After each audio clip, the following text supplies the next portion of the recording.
Hey guys, in this video we're going to take a look at how you can set notification sounds to silent on the Samsung Galaxy S23 series. First, tap on the home button to go back to the home screen. Then from the home screen, swipe down at the top and tap on the settings icon. In the settings page, go down and tap on sounds and vibration. Then tap on notification sound and then tap on one of the SIM cards. Next, swipe down and up here at the top you can see it will reveal a silent option.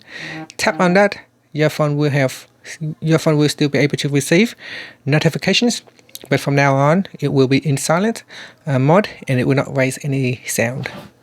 And that's it. After that, you can tap on the back key to go back to your settings page, or tap on the home button to go back to the home screen. Thank you for watching this video. Please subscribe to my channel for more videos.